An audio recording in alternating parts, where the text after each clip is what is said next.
नमस्कार, स्वागत है आपका। आप देख रहे हैं खबरों का डबल डोज 1 और 11। आपके साथ हूं मैं नेहा बाथम। नमस्कार, आपके साथ मैं हूं मीनाक्षी कंडवाल। बढ़ते हैं आगे, शुरुआत करते हैं शतक आज तक के साथ।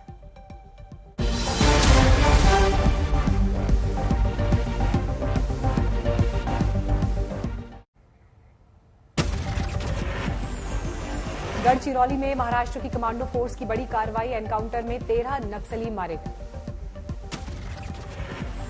कोटामी जंगल में हुई मुठभेड़, सर्च ऑपरेशन जारी। पेट्रोल डीजल लगातार महंगे, दिल्ली में पेट्रोल 93 रुपए 4 पैसे और डीजल 83 रुपए 80 पैसे प्रति लीटर पहुंचा। टूलकिट मामले में ट्विटर ने उठाया कदम, संबित पात्रा के ट्वीट को बताया मैनिपुलेटेड मीडिया। संबित पात्रा ने कांग्रेस के सवालों को बताया था पीएम को बदनाम करने की साजिश, टूलकिट बनाने का लगाया था आरोप। पंजाब के मोगा में देर रात 1 बजे fighter jet MiG-21 crash, pilot हुए शहीद। ट्रेनिंग के लिए मिग ने राजस्थान के सूरतगढ़ से भरी थी उड़ान, कुछ देर बाद हुआ हादसा। विमान के पायलट अभिनव हादसे में शहीद, वायुसेना ने दिए जांच के आदेश। देर रात 1 बजे हुआ मिग का हादसा, क्रैश के बाद पूरे इलाके में सर्च ऑपरेशन। रेप के आरोपी आसाराम को नहीं मिली राहत, राजस्थान उच्च न्यायालय ने खारिज की सजा को स्थगित करने की याचिका। भारत में कोरोना के मामले कुछ हद तक घटे, एक दिन में 2,59,591 नए मामले। मौत का आंकड़ा बढ़ा, 4,209 लोगों ने गंवाई जान। देश में एक्टिव केसेस की तादाद घटी, 30,27,000 से ज्यादा हैं एक्टिव मामले। देश में कोरोना के कुल मामले 2 करोड़ 60 लाख से ज्यादा, 2 करोड़ 27 लाख लोग ठीक हुए हैं।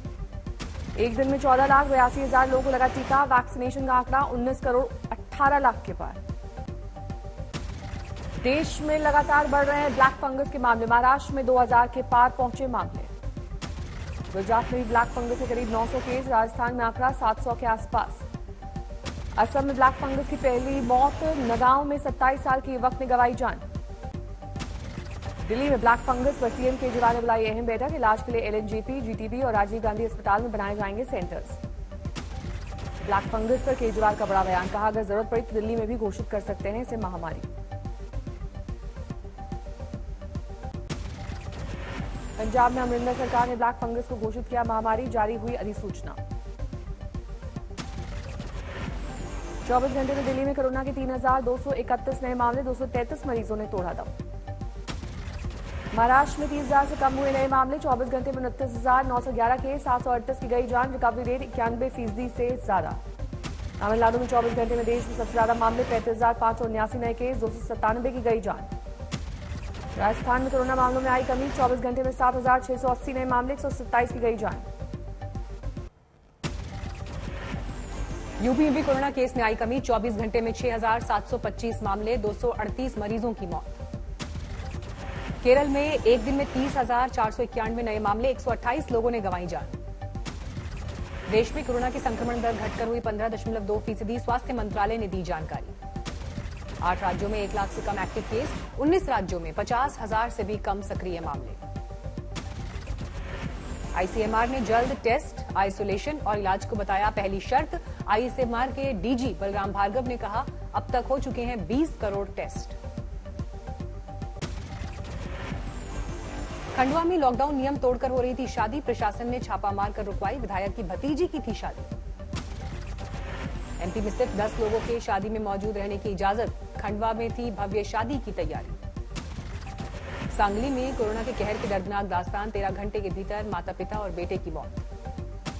छत्तीसगढ़ के कोरबा में 2 सगे भाइयों की सेल्फी के चक्कर में मौत, एक की पिछले महीने हुई थी शादी।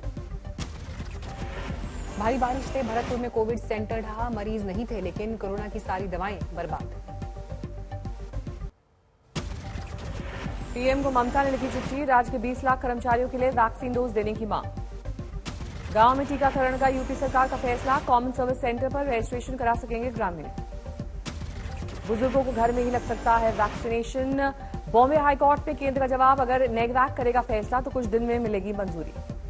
कोरोना से अनाथ हुए बच्चों को आर्थिक मदद देगी पंजाब सरकार। हर महीने 1500 रुपए की मिलेगी राशि, होगा स्वास्थ्य बीमा।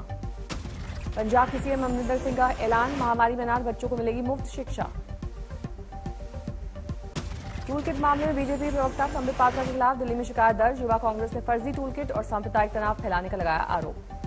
टूल किट मामले में कांग्रेस ने ट्विटर को लिखा खत, बीजेपी नेताओं का ट्विटर हैंडल सस्पेंड करने की मांग। कांग्रेस ने बीजेपी पर फर्जी खबरें फैलाने का लगाया आरोप। जेपी नड्डा समेत 4 नेताओं के खिलाफ ट्विटर को लिखी चिट्ठी। शुक्रवार को बीजेपी अध्यक्ष जेपी नड्डा करेंगे हेल्प डेस्क का उद्घाटन। 924 सामुदायिक केंद्रों पर बनेगा कोविड डेस्क। पिनराई विजयन दूसरी बार बने केरल के मुख्यमंत्री। तिरुवनंतपुरम में ली पद और गोपनीयता की शपथ। शिमला के अस्पतालों में खून की किल्लत, लॉकडाउन की वजह से ब्लड डोनेशन के लिए नहीं आ पा रहे लोग। दूर होगी कोवैक्सीन की कमी, सितंबर से सरकारी कंपनी विपकॉल बनाएगी हर महीने 1 करोड़ डोज। दिल्ली में सीआरपीएफ का Covid action plan, officers mess को आईसीयू में किया तब्दील। दिल्ली हाईकोर्ट का केंद्र का आदेश, ब्लैक फंगस के इलाज में इस्तेमाल इंजेक्शन आयात करें। देश में है एम्फोटेरिसिन इंजेक्शन की किल्लत। पुंछ में पुलिस वैन को एम्बुलेंस में किया गया तब्दील, कोविड वार्ड को कराया गया मुहैया। प्रयागराज में आम आदमी पार्टी की अच्छी पहल, गरीब परिवारों को अंतिम संस्कार के लिए लकड़ी मुहैया कराने की कोशिश। आगरमालवा में गरीब लोगों को वैक्सीनेशन में दिक्कत, स्मार्टफोन नहीं होने से नहीं करवा पा रहे रजिस्ट्रेशन। हाजीपुर में हेल्थ सिस्टम का अजीब हाल, खटारा एम्बुलेंस को धक्का लगाते दिखे कर्मचारी। श्रीनगर में ऑक्सीजन प्लांट लगा, भारतीय सेना की मदद से बने प्लांट में रोज रिफिल होंगे 700 सिलेंडर। रीवा में ब्लैक फंगस से तीसरी मौत, 12 मरीजों का चल रहा है इलाज। समुद्र में नौसेना का रेस्क्यू ऑपरेशन जारी, अब तक 49 लोगों के शव निकाले गए, कई लापता। नौसेना के आईएनएस कोची समेत 5 आईएनएस जहाज रेस्क्यू मिशन में जुटे। बार्ज 305 पर 261 लोग थे सवार। ताउते तूफान से तबाही के बाद अब तक रेस्क्यू अभियान जारी। जहाज बार्ज 305 के 188 मुसाफिरों को बचाया गया।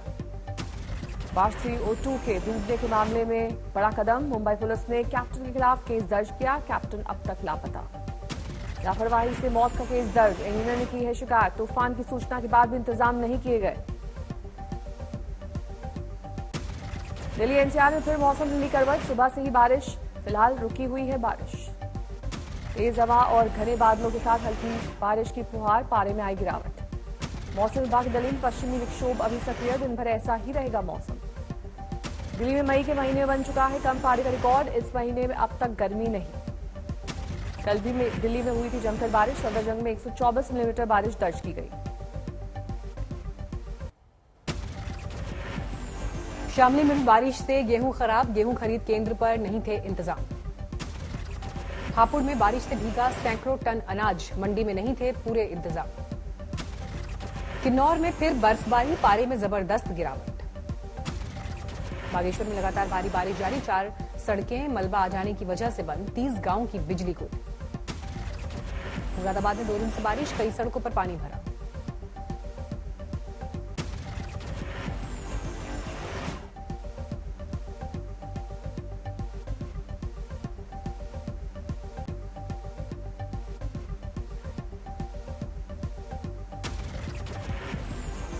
पटना के पारस अस्पताल को बंद करने की मांग सोशल मीडिया पर हुई तेज। कोरोना पीड़ित महिला की मौत के बाद अस्पताल पर फूटा गुस्सा। झारखंड के लोहरदगा में दंपति ने की खुदकुशी, आर्थिक तंगी की वजह से दी जान। इंदौर में 2 गुटों में झड़प का मामला आया सामने, बीजेपी के पूर्व पार्षद पर लगा महिलाओं से अश्लील हरकत का आरोप। बागपत में पुलिस ने रेमडेसिविर इंजेक्शन के 60 वायल किया जब्त, 2 अभियुक्त गिरफ्तार। रांची में शराब की डकैती करने वाले गिरोह का पर्दाफाश, 2 डकैत पुलिस के हत्थे चढ़े। बुलंदशहर में पुलिस को धमकाने का ऑडियो वायरल, गाली गलौज देने वाला शख्स गिरफ्तार। कन्नौज में प्रेमिका से शादी करने के लिए टावर पर चढ़ा प्रेमी, शादी के लिए प्रेमिका की हां के बाद ही टावर से उतरा। बंगाल के हुगली में पुलिस हिरासत में युवक की मौत, लोगों ने जमकर किया हंगामा। धौलपुर में बजरी माफिया ने ऑटो चालक को मारी गोली, गंभीर हालत में अस्पताल में भर्ती। बिहार में पुलिस चौकी पर पथराव, प्रेम प्रसंग में भागी लड़की के मामले में पुलिस पर सही कार्रवाई न करने का आरोप। बीड़ में बेटे ने पिता को मारी 3 गोलियां, मां की पिटाई से खफा था बेटा। कानपुर के पुलिस वालों का एक वीडियो वायरल, 3 गिरफ्तार लोगों को फंसाने के लिए तमंचा प्लान करने की कर रहे थे बात। राम रहीम ने लगाई पेरोल की अर्जी। हरियाणा सिख गुरुद्वारा मैनेजमेंट कमेटी ने कहा, खतरनाक अपराधी को पेरोल देना खतरे से खाली नहीं। एमपी के श्योपुर में बस स्टैंड में 2 बसों में लगी आग, कोई मुसाफिर नहीं था सवार।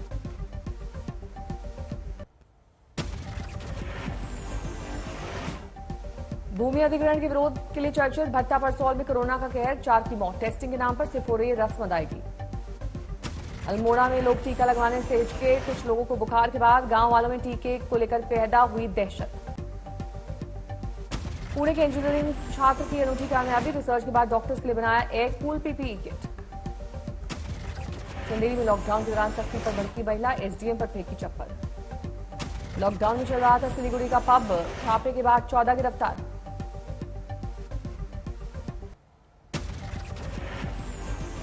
होटल इंडस्ट्री ने अपने कर्मचारियों के लिए प्राथमिकता से वैक्सीन लगाने की मांग की। एनआरएआई ने कहा, रेस्टोरेंट के कर्मचारियों ने फ्रंट लाइन वर्कर्स की तरह काम किया। गोवा में चक्रवाती तूफान ताउते से हुई तबाही। जीएमपीएफ ने माइनिंग को तुरंत शुरू करने की मांग की। कोरोना काल में गोवा की आमदनी ठप होने से संकट। कोरोना पीड़ितों की मदद के लिए ऑक्सीजन सिलेंडर, स्टीम वेपोराइजर बांट रहे हैं समाज सेवी। मास्क और खाने पीने का सामान भी जरूरतमंदों को दिया जा रहा है। 2020-21 में बिग बास्केट ने 8,000 करोड़ से ज्यादा की बिक्री करके बनाया रिकॉर्ड। मिंत्रा के बाद 1.1 अरब डॉलर की बिक्री करने वाली दूसरी ई रिटेलर बनी बिग बास्केट। अमेजॉन पर फिर लगे नस्ल भेद और लिंग भेद के आरोप, कंपनी के खिलाफ 5 नए मामले दर्ज किए गए। इजरायल और हमास के बीच 11 दिन से जारी संघर्ष रुका, कल देर रात युद्ध विराम का ऐलान। इजरायल के प्रधानमंत्री बेंजामिन नेतन्याहू के सुरक्षा मंत्रिमंडल ने दी युद्ध विराम को मंजूरी, हमास ने भी की पुष्टि। युद्ध विराम से पहले गाजा पट्टी में हुआ खूनी संघर्ष, ताजा हमले में 1 की मौत, 11 घायल। रोचेस्टर के मेयर लवली वॉरेन के घर पुलिस का छापा, डेमोक्रेटिक पार्टी की मेयर लवली वॉरेन पर चुनावों में वित्तीय धांधली का है आरोप। अमेरिका के कई प्रांतों में बारिश ने बढ़ाई मुश्किलें, नेशनल वेदर सर्विस ने लुइजियाना, टेक्सास, ओक्लाहोमा और भारी बारिश की जताई आशंका।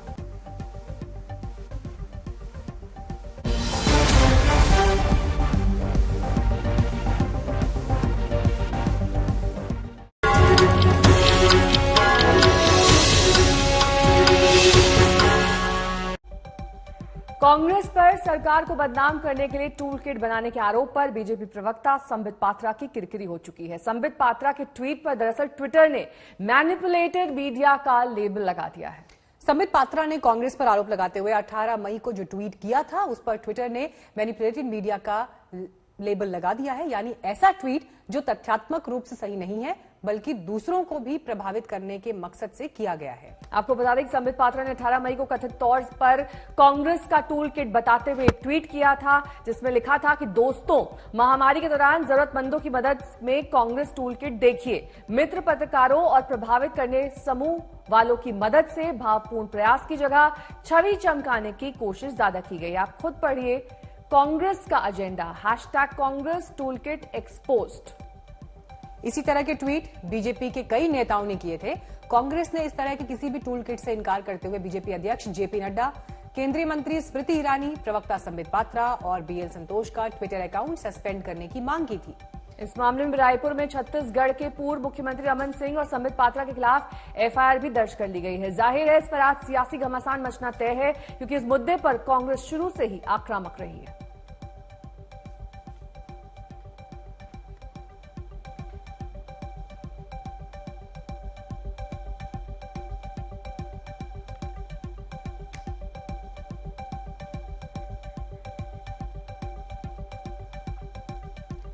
आपको हम ट्विटर के इस एक्शन का मतलब भी बता रहे हैं। अमेरिकी चुनाव के दौरान भी आपको ये याद होगा किस तरह से उस समय राष्ट्रपति डोनाल्ड ट्रंप के कई ट्वीट्स पर इस तरह के लेबल्स जो है वो लगाए गए थे, उसे पिन किया गया था। दरअसल जो ट्वीट डोनाल्ड ट्रंप की तरफ से उस समय हुए थे उसे लेकर उनके देश में तो कड़ी आपत्ति जताई गई थी, लेकिन ट्विटर ने उन ट्वीट्स को डिलीट नहीं किया, लेकिन उनके साथ में एक पिन लगा दिया कि ये ट्वीट सही नहीं है, यह मैनिपुलेटेड मीडिया है। और वैसी घटना अब संबित पात्रा के साथ उनके ट्वीट को लेकर हुई है, जिसमें उन्होंने कांग्रेस पर टूल किट के जरिए प्रधानमंत्री नरेंद्र मोदी की छवि को बिगाड़ने का आरोप लगाया था। इसको लेकर कांग्रेस ने पलटवार भी उन पर किया, लेकिन अब ट्विटर की तरफ से इस एक्शन के बाद इस पर सियासी घमासान मचना तय है।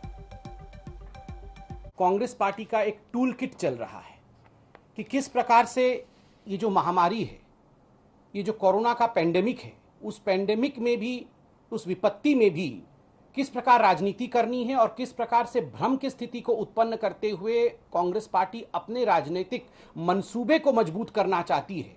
वह इस टूल किट से पूरा देश आज कांग्रेस के मंसूबों को, कांग्रेस के इंटेंशंस को, कांग्रेस के जो भ्रम फैलाने की नीति है उसे जान रही है।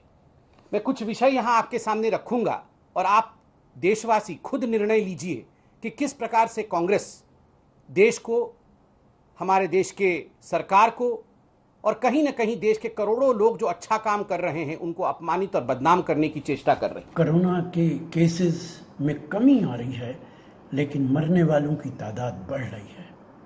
आज भी 4000 से ज्यादा लोगों ने अपनी जान दे दी। भारतीय जनता पार्टी कहती है कि कांग्रेस टूल किट का इस्तेमाल कर रही है कोरोना को लेकर। टूल किट किसने बनाया? टूल किट बीजेपी तैयार करती है। विपक्ष उसका इस्तेमाल अगर ना करे तो क्या करे? टूल किट तो आप ही बनाती हैं, विपक्ष को बोलने का मौका आप ही देती हैं।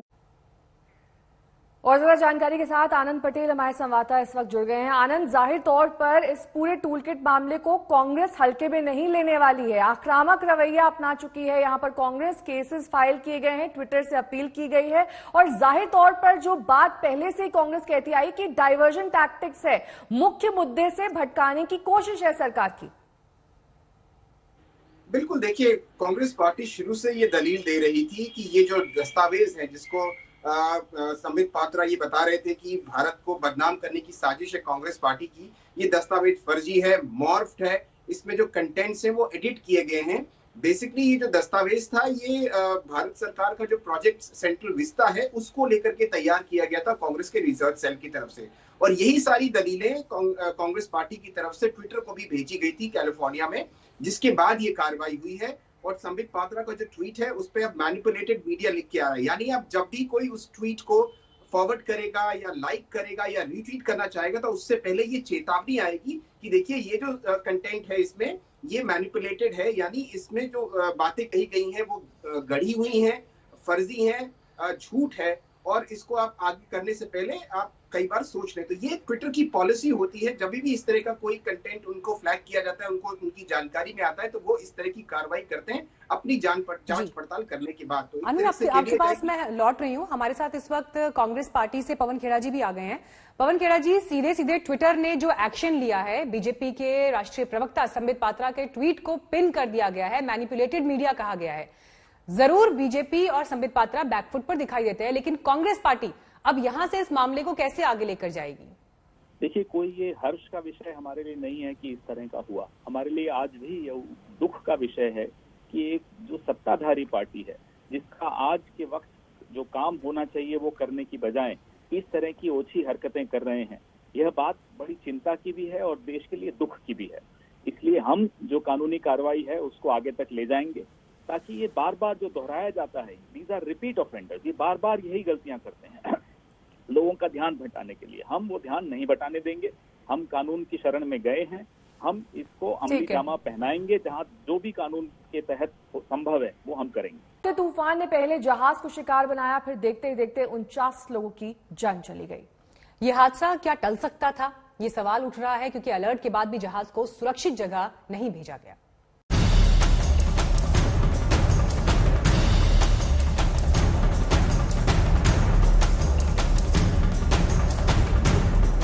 हम लोगों का एकदम वो हो गया था कि अब लगता है बचेंगे नहीं, लेकिन जाके हम लोगों का बाढ़ ऊपर वाले की दया से साइड में रुक गया और ये नेवी वाले लोग पहुंचे, हम लोगों को रिसीव कर लिए, बच गए।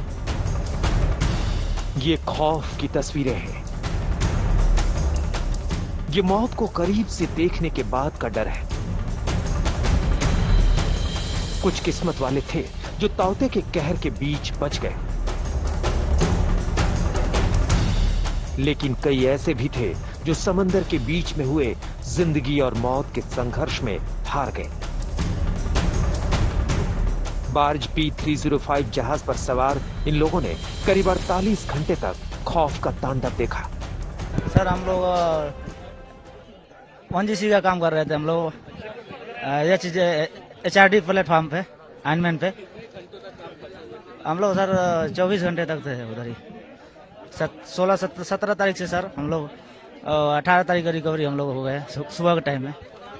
समंदर के 30 फीट ऊपर तक उफान मारती लहरें, 100 किलोमीटर प्रति घंटे की रफ्तार से भी तेज चलती हवाएं, आसमान से होती मूसलाधार बारिश, जिनके बीच देश की नौसेना के जाबाज किसी देवदूत से कम नहीं थे। रेस्क्यू में INS कोलकाता और INS कोच्चि की मदद ली गई। मदद के लिए मुंबई पहुंचे INS कोलकाता से बचाए गए लोगों के साथ ही तूफान में जान गंवाने वालों के शव लाए गए। चक्रवात ताउते के दौरान ONGC का बार्ज P305 डूब गया था। इस पर कई मजदूर सवार थे। अभी तक 188 लोगों को बचाया जा चुका है, जबकि 37 शव बरामद किए गए हैं। INS कोच्चि भी एक बार फिर से रेस्क्यू ऑपरेशन में शामिल हो गया है। नौसेना के सामने बार्ज P305 के लापता लोगों की तलाश एक बड़ी चुनौती है। इसे लेकर दिल्ली से महाराष्ट्र तक सियासी लहरें भी उठने लगी हैं।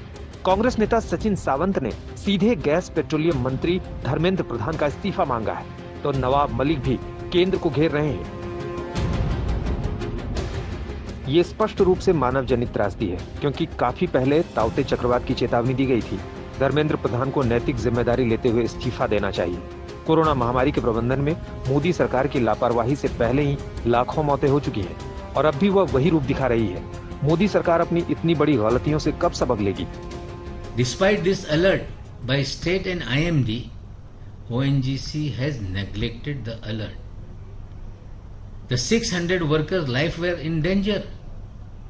They were not shifted to the safer place. And due to that, one of the barge has been drawn. 37 people lost their life. उधर पेट्रोलियम मंत्री धर्मेंद्र प्रधान ने जांच के लिए 3 सदस्यीय टीम का गठन किया है, जो 1 महीने में अपनी रिपोर्ट सौंपेगी। अभिषेक भल्ला और मंजीत नेगी के साथ साहिल जोशी, मुंबई, आज तक। पटना का सबसे नामी गिरामी अस्पताल पारस पिछले 1 हफ्ते से विवाद में है। दरअसल अस्पताल में भर्ती जिस कोरोना पीड़ित महिला से छेड़खानी का आरोप अस्पताल के वार्ड बॉय पर लगा था, उस महिला की मौत हो गई।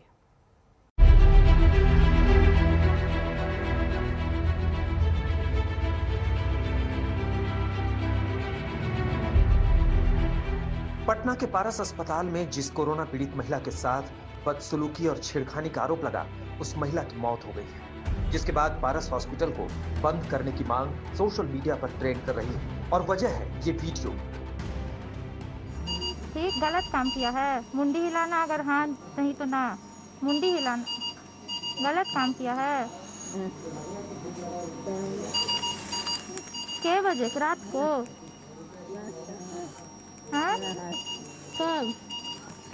कब किया मम्मी? शाम में किया है, मेरे जाने के बाद।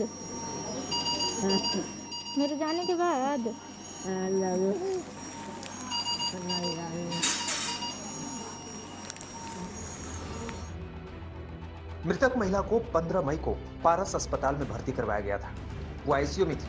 17 मई को महिला की बेटी ने वीडियो जारी कर आरोप लगाया था कि 16 मई की रात को उसकी मां के साथ अस्पताल के 3 वार्ड बॉय ने छेड़खानी की थी।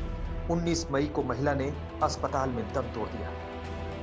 पहले मेरी मम्मी के साथ 17 को सेक्सुअल असॉल्ट हुआ। 3 लोगों ने मिलकर मेरी मम्मी के साथ फिजिकली गलत करा और उसके बाद फिर उस दिन से मम्मी की तबीयत खराब होने लगी। उसके पहले मम्मी बिल्कुल ठीक थी मेरी मम्मी। हम पैदल आए थे, मैं उसको लेकर आई थी और उसके बाद फिर उसकी तबीयत बिगड़ने लगी। जब से ऐसा हुआ मैंने लोगों से बात की, हॉस्पिटल स्टाफ को बताया, तब से उन लोगों ने ऐसा कुछ करा। उन लोगों ने इंट्यूबेशन कर दिया तभी तुरंत। मेरे को बोला कि आपको साइन करना होगा, इनकी हालत खराब हो जाएगी, और उनको इंट्यूबेशन कर दिया ताकि वो कुछ बोल ना पाए।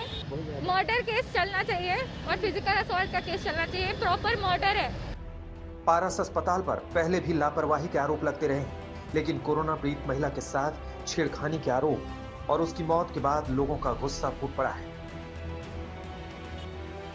सोशल मीडिया पर शटडाउन पारस अस्पताल नाम से मुहिम चल पड़ी है। लाखों लोग पारस अस्पताल के खिलाफ खड़े हो गए।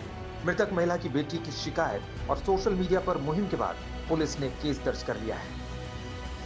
में क्या कार्रवाई की गई है?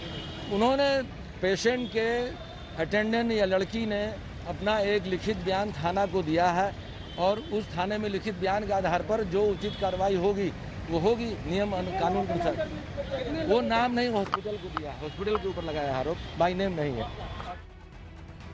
मृतक महिला नालंदा की रहने वाली थी और आंगनवाड़ी सेविका थी।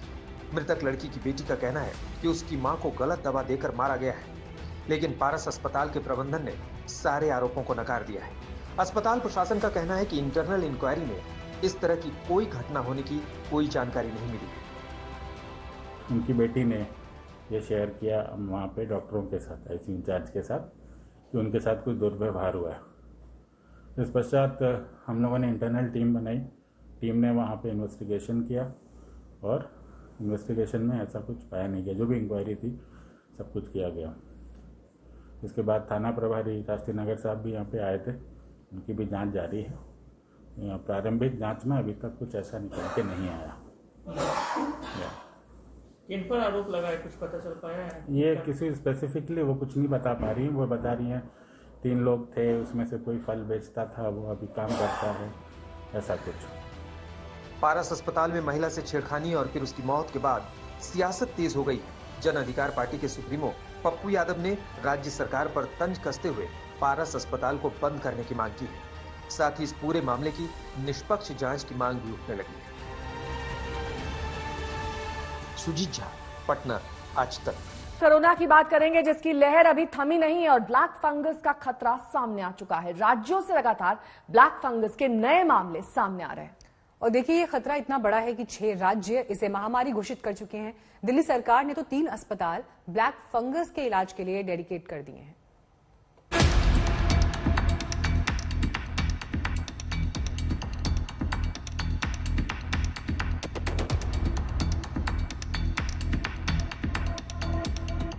मेरठ में ब्लैक फंगस से 5 की मौत। वाराणसी में ब्लैक फंगस के दर्जन भर मामले। प्रयागराज में ब्लैक फंगस के 3 केस। कोरोना की रफ्तार थमी नहीं कि ब्लैक फंगस ने यूपी को डराना शुरू कर दिया। यूपी में अब तक ब्लैक फंगस के 100 से ज्यादा मामले आ चुके हैं। 9 लोगों की भी मौत हो चुकी है। लखनऊ और मेरठ में ब्लैक फंगस के सबसे ज्यादा केस हैं। लखनऊ में ब्लैक फंगस के 50 और मेरठ में 52 मरीज सामने आए। कोरोना महामारी के बीच ब्लैक फंगस के खतरे ने अब डराना शुरू कर दिया है। इस काली जानलेवा बीमारी का आतंक ऐसा है कि 6 राज्य सरकारों ने इसे महामारी तक घोषित कर दिया। पंजाब, हरियाणा, राजस्थान, कर्नाटक, तमिलनाडु, तेलंगाना, जबकि दिल्ली सरकार हालात पर लगातार नजर बनाए हुए है। ब्लैक फंगस के खतरे से निपटने के लिए दिल्ली के 3 अस्पतालों LNJP, GTB और राजीव गांधी अस्पताल को ब्लैक फंगस के इलाज के लिए डेडिकेट सेंटर बना दिया गया है। जाहिर है, कोरोना के खिलाफ एक्शन में शुरुआती सुस्ती से सबक लेते हुए ब्लैक फंगस को लेकर राज्य सरकारें अलर्ट पर है। देश के 14 राज्यों में ब्लैक फंगस ने अपने पांव पसार लिए हैं। महाराष्ट्र में ब्लैक फंगस के 2000 से ज्यादा मामले सामने आए। गुजरात में भी ब्लैक फंगस के 1200 मामले सामने आए। दिल्ली में ब्लैक फंगस के 185 मरीज मिले। मध्य प्रदेश में ब्लैक फंगस के करीब 1200 मामले सामने आए। राजस्थान में ब्लैक फंगस के 700 से ज्यादा केस सामने आए। हरियाणा में ब्लैक फंगस के 177 मामले देखे गए। कर्नाटक में ब्लैक फंगस के 97 केस सामने आए। उत्तर प्रदेश में ब्लैक फंगस के 73 मामले और बिहार में ब्लैक फंगस के 24 केस आ चुके हैं। ब्लैक फंगस की चपेट में आए लोगों की हालत तेजी से बिगड़ रही है। गुजरात में ब्लैक फंगस के 40 लोगों ने, जबकि महाराष्ट्र में ब्लैक फंगस के 90 लोगों ने दम तोड़ दिया। राज्य सरकार ने केंद्र से मदद की गुहार लगाई है। जो इंजेक्शन है, जो सबसे महंगा है और सबसे ज्यादा खर्चा वाला काम होता है, वो एम्फोटेरेसिन बी, ये इंजेक्शंस पूरा परचेज करके महात्मा ज्योतिराव फुले जन आरोग्य योजना के हॉस्पिटल्स को दिया जाएगा और गवर्नमेंट हॉस्पिटल्स को भी दिया जाएगा। मांग इतनी ही है कि 1500 के करीब महाराष्ट्र में संख्या है और अगर एक व्यक्ति को, एक पेशेंट को अगर 100 इंजेक्शंस पकड़े जाए तो करीबन 1.5 लाख इंजेक्शंस तो आराम से इसको लगते हैं। कोरोना की आफत के बीच ब्लैक फंगस ने देश भर में सनसनी फैला दी, क्योंकि यह कोरोना से भी ज्यादा खतरनाक है। ब्लैक फंगस का संक्रमण तेजी से फैलता जा रहा है। इस बीमारी की चपेट में आने से आंखों की रोशनी के साथ साथ जबड़ा भी खोना पड़ सकता है। मरीज की जान तक जा सकती है। आज तक ब्यूरो। उधर दिल्ली के स्वास्थ्य मंत्री ने भी ब्लैक फंगस को लेकर सावधान किया है। सत्येंद्र जैन ने कहा कि जरूरत पड़ने पर दिल्ली में ब्लैक फंगस को महामारी घोषित किया जाएगा। 197 केसेस दिल्ली में एडमिटेड थे, सभी अस्पतालों में मिलाकर, और 197 में दिल्ली के पेशेंट भी थे, दिल्ली से बाहर के पेशेंट भी थे। ब्लैक फंगस के बारे में देखो, मैं थोड़ा सा आगाह करना चाहूंगा जनता को। ब्लैक फंगस 2 कारणों से हो रहा है। एक तो है कि ब्लड के अंदर शुगर लेवल बढ़ना, और दूसरा स्टीरॉयड्स की वजह से इम्यूनिटी का कम होना। पहली चीज, स्टीरॉयड डॉक्टर की सलाह से ही लें, बिना डॉक्टर की सलाह के बिल्कुल ना लें। डॉक्टर ने जब बंद कर दी है उसके बाद बिल्कुल ना लें। कई सारे लोग हैं घर जाने के बाद भी कई दिन तक दोबारा लेते रहते हैं। बिल्कुल ना लें, बहुत खतरनाक है। होता क्या है, जब भी आप स्टीरॉयड लेते हैं तो आपकी इम्यूनिटी बिल्कुल खत्म हो जाती है, जीरो हो जाती है। ब्लैक फंगस एनवायरमेंट में होता है। ये फंगस जो है मिट्टी में, खासतौर से कंस्ट्रक्शन साइट्स के ऊपर, और जो सड़ने वाली चीजें होती हैं, घर के अंदर कोई भी चीज सड़ रही है तो उसके अंदर फंगस हो सकता है। हेल्दी इंसान को इसका कोई असर नहीं पड़ता है। जिनकी इम्यूनिटी स्टीरॉयड लेने से कम हो गई है उनको होने के चांसेस रहते हैं। तो पहली चीज, जिन लोगों को स्टीरॉयड दिए गए हैं, स्टीरॉयड बंद होने के लगभग 1 सप्ताह तक पूरी तरह सतर्क रहे। इनके संपर्क में ना आए, घर से बाहर ना निकले, कम से कम लोगों से मिले, ना मिले ज्यादा लोगों से। और शुगर लेवल, सेकंड चीज जो मैं बता रहा हूं, ब्लड शुगर लेवल को कंट्रोल करना बहुत जरूरी है। कोई भी वायरस, कोई भी फंगस, कोई भी बैक्टीरिया जब शरीर के अंदर ब्लड शुगर लेवल बढ़ता है तो एकदम से मल्टीप्लाई करता है बहुत तेजी से। तो हमको हर तरीके से दवाई लेकर भी जैसे भी करना है उसको कम करना है। कई सारे लोगों को ये है, डायबिटिक जो है खासतौर से, वो पहले गोली लेते थे, स्टीरॉयड लेने से उनका एकदम से शूट अप कर गया, और ज्यादा शूट अप कर गया। डॉक्टर ने सलाह दी कि भाई आपको इंजेक्शन लगाना पड़ेगा। हॉस्पिटल में तो लगाते हैं, जब घर चले जाते हैं तो वो छोड़ देते हैं, इंजेक्शन नहीं लगाएंगे, वो गोली पे रहते हैं। इतना बड़ा रिस्क ना लें, शुगर कंट्रोल करना ज्यादा जरूरी है। वो इंजेक्शन छूट जाएगा, 10 दिन में, 15 दिन में छूट जाएगा। तो आपने देखा किस तरीके से ब्लैक फंगस एक बड़ा खतरा बनकर उभर रहा है। आप सावधान रहिए इससे, क्योंकि कोरोना के अनुभव से सीख लेते हुए इस बार सरकार भी अलर्ट मोड पर है।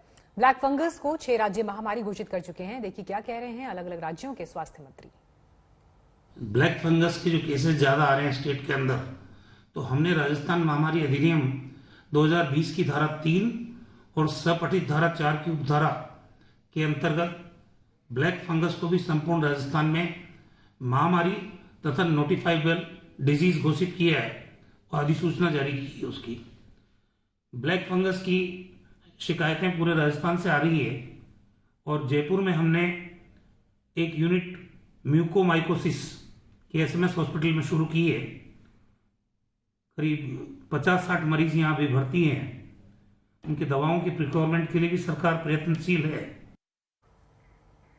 देश में अगर महामारी फैली हो तो हर किसी का ये कर्तव्य होता है कि वो नियमों का पालन करे, इसे फैलने से रोके। लेकिन सरकार की तमाम गाइडलाइंस के बावजूद लोग इसे तोड़ने से बाज नहीं आते। गाइडलाइंस तोड़ने में तो आम आदमी शामिल है, लेकिन जिम्मेदार पदों पर बैठे वो लोग भी पीछे नहीं हैं, जिन्हें कम से कम इस समय तो सबक लेना चाहिए। जिन पर कोरोना को रोकने की जिम्मेदारी है, वही लोग किस तरह से कोरोना प्रोटोकॉल तोड़ते दिखाई दिए, रिपोर्ट देखिए।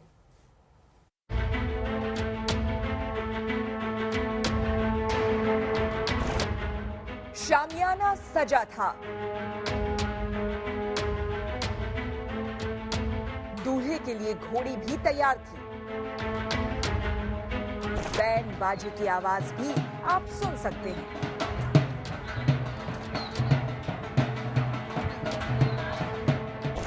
दहेज का पूरा सामान भी पंडाल में आ चुका था,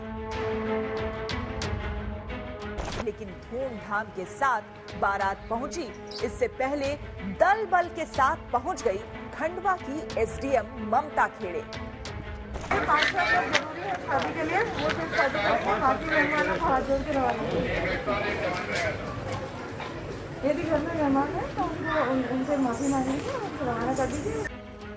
ये विवाह आयोजन किसके यहाँ हो रहा था, ये सुनेंगे तो आप हैरान रह जाएंगे।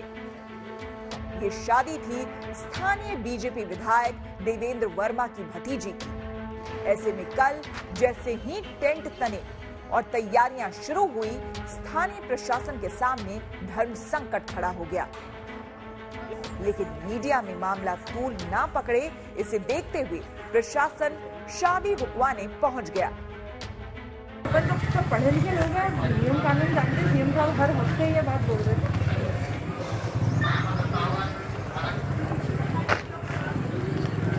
घर में यदि मेहमान है तो उनसे माफी मांगकर उनको अपने घर पहुंचाएं। खंडवा में 24 मई तक कोरोना कर्फ्यू है। मध्य प्रदेश में शादी में 10 से ज्यादा लोगों के जमा होने पर पाबंदी है। वहीं स्थानीय प्रशासन ने 15 मई को जारी आदेश में वैवाहिक कार्यक्रमों का आयोजन आगामी आदेश तक पूर्णतः प्रतिबंधित करने की बात कही। लेकिन मध्य प्रदेश के खंडवा में शादी की ये तैयारी की तस्वीर बताती है कि आयोजन बड़े पैमाने पर होने वाला था। विवाह के जिस आमंत्रण पत्र में विनीत में विधायक का नाम है, साथ ही 62 परिजनों के नाम छपे हुए हैं। इस क्षेत्र में किसी शादी समारोह के आयोजन होने की सूचना मिली थी, तो यहाँ आकर देखकर तैयारी चल रही थी, तो इनको रोक दिया गया है। टेंट को वापस कर दिया गया है और आयोजन रोक दिया गया है। महत्वपूर्ण बात ये भी है कि विधायक वर्मा खंडवा की क्राइसिस मैनेजमेंट कमेटी के प्रमुख सदस्य भी हैं, जो अपने ही परिवार में प्रोटोकॉल का पालन करवाने में असफल रहे। अब जिम्मेदार पदों पर बैठे लोग ही नियम ना माने तो कैसे रुकेगा कोरोना। मध्य प्रदेश के प्रभावशाली कैबिनेट मंत्री विजय शाह ने अपने क्षेत्र में बड़े स्तर पर आयोजित अभिनंदन समारोह में हिस्सा लिया।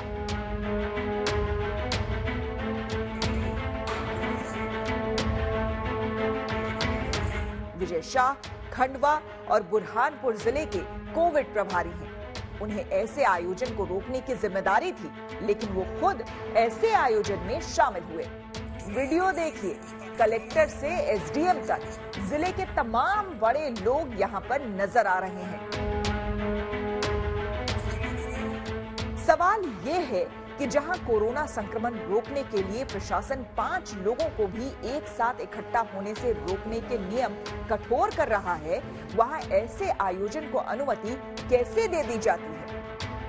खंडवा से जय नागदा के साथ आज तक ब्यूरो। तो एक तरफ हम कोरोना से जंग लड़ रहे हैं, लेकिन हर रोज ऐसी तस्वीरें सामने आती हैं जिससे बुनियादी स्वास्थ्य सेवा की पोल खुल जाती है, सिस्टम पर सवाल खड़े हो जाते हैं। एमपी के खंडवा से आई तस्वीर आपको हैरान कर देगी। लोकार्पण के लिए 2 एम्बुलेंस लाई गई, लेकिन लोकार्पण की जगह मंत्री उसे धकेलने पर मजबूर होते दिखे।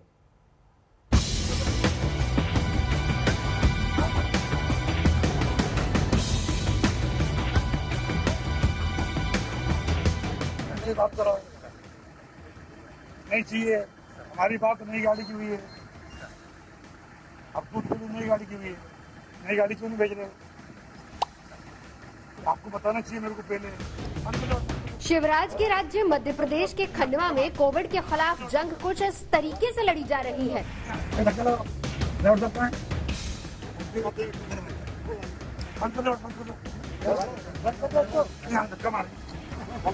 कोरोना मरीजों के लिए लाई गई एम्बुलेंस बंद हो गई और धक्का लगाने को मजबूर हो गए वन मंत्री विजय शाह। विजय शाह खंडवा और बुरहानपुर जिले के कोविड प्रभारी हैं। दोनों जिलों के लिए उन्होंने 4-4 एसी एम्बुलेंस की मांग की थी।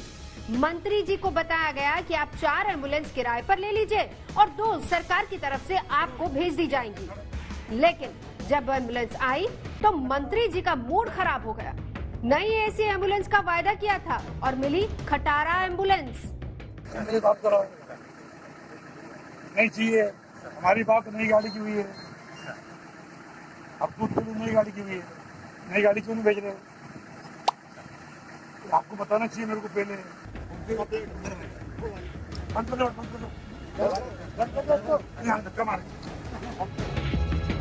मंत्री जी को एम्बुलेंस हटाने के लिए खुद धक्का लगाना पड़ा। मैं बाहर आया और मैंने देखा कि नई एम्बुलेंस नहीं थी, और जो एम्बुलेंस दी गई थी या फीता काट कर बांध करके जो उद्घाटन के लिए एम्बुलेंस खड़ी थी, वो इस काबिल भी नहीं थी कि हम उसको जनता को लोकार्पित करें। खटारा एम्बुलेंस 2005 में जो मॉडल बंद हो चुका था, और जब मैंने ड्राइवर को कहा कि आप इसको स्टार्ट करके यहाँ से हटाइए, तो ड्राइवर ने कहा कि सर ये चालू नहीं होती, आप थोड़ा धक्का लगा दें। तो मैंने धक्का लगा करके उसको स्टार्ट करने का प्रयास किया ताकि वो वहां से हट जाए। खंडवा जिले के आदिवासी बहुल हरसूद क्षेत्र में कोरोना महामारी के चलते बड़ी संख्या में ग्रामीण बीमार हैं। यहां स्वास्थ्य व्यवस्थाएं चरमरा गई हैं। कैबिनेट मंत्री विजय शाह इसी क्षेत्र का प्रतिनिधित्व करते हैं। मंत्री जी ने इस जगहसाई पर अधिकारियों को न केवल फटकार लगाई, बल्कि दोषियों के विरुद्ध एक्शन के लिए चिट्ठी भी लिख डाली। ये सारी जानकारी जिस तरीके से आपके सामने आई है, मैं समझता हूं कि दुर्भाग्यपूर्ण है कि अगर कोई मंत्री वहां जाता है और इस तरीके से पुरानी गाड़ियों से लोकार्पित कराने का प्रयास करते हैं, या तो पहले बता दें कि नई गाड़ी नहीं है, पुरानी गाड़ी है, तो हम मेंटली प्रिपेयर रहे। अभी जिला प्रशासन के लिए भी चिट्ठी लिख रहा हूं कि आप देखें, दोषी को उन्हें कार्रवाई करें, और मध्य प्रदेश सरकार को भी मैं चिट्ठी लिख रहा हूं कि हमें नई एम्बुलेंस तत्काल दी।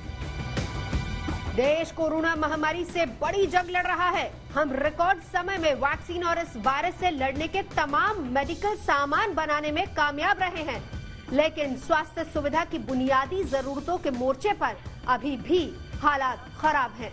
खंडवा की ये तस्वीरें उसी की बानगी हैं। खंडवा से जय नागरा के साथ आज तक ब्यूरो। पहले पिता, फिर मां और फिर बेटा, सिर्फ 13 घंटे के अंतराल में एक भरा पूरा परिवार कोरोना का शिकार हो गया। महाराष्ट्र के सांगली में ये कहर टूटा तो लोगों का दिल पसीज गया।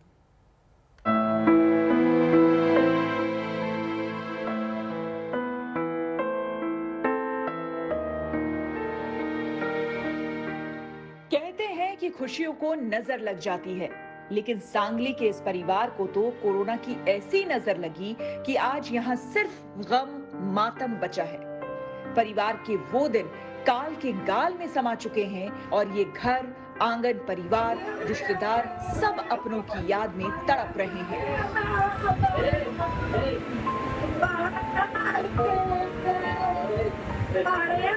महाराष्ट्र के सांगली जिले के शिरसी गांव में सॉफ्टवेयर इंजीनियर सचिन झिमुर के परिवार में अब कोई नहीं बचा।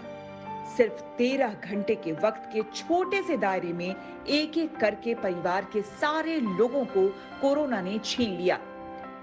सबसे पहले सचिन के पिता 75 साल के सहदेव झिमुर कोरोना के आगे जिंदगी की जंग हार गए। निजी अस्पताल में उनकी सांसें थम गई। उनकी पत्नी सुशीला भी कोरोना के संक्रमण से तड़प रही थी और पति के मौत के गम के बाद उनकी सांसों ने भी साथ छोड़ दिया। 5 घंटे के अंतर पर पति पत्नी दोनों ने दुनिया को अलविदा कह दिया।